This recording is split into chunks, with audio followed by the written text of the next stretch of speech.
All right, this is going to be a PSA. If you adopt a dog from a humane society, if you adopt him from a shelter, if you adopt him from a foster, if you adopt him from an event, do not take them to the pet store that day. Do not take them to a pet store the second day, or the third day, or the fourth day. Um, they have something called the 333 rule. It's not solid science, but it's like a guideline where it takes roughly 3 days to decompress, 3 weeks to learn routines, and 3 months to settle into the home. You're gonna have dogs that do not follow this curve. Like, depending on what their socialization history is, like their life experience up to that point, like they're not gonna follow this like cookie cutter model. Okay.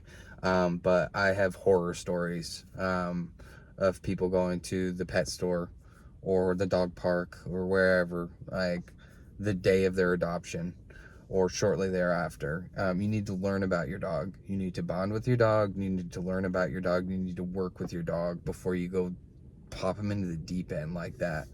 You do not know that dog. That dog does not know you. You do not go take them out in public that quickly, or you're setting everybody up for failure. So like, I have details that I'm not going to share on, like one that stands out in my mind that'll basically haunt me forever. But just take them home. Take them home. Work on like letting them know that they're safe.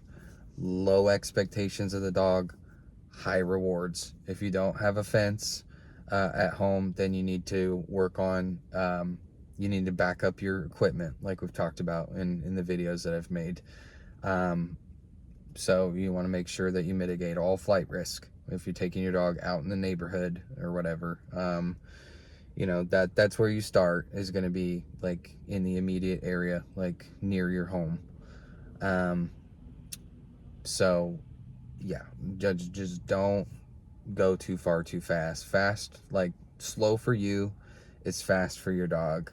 And they've got no context for the like situations that you're in, the environments you're putting them in. Like if they're coming off of like confinement at a shelter, and the most they ever get is like a walk around the facility.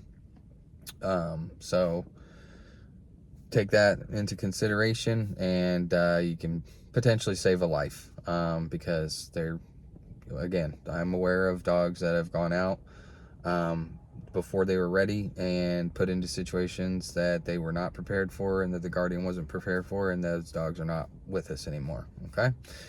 Thank you for watching.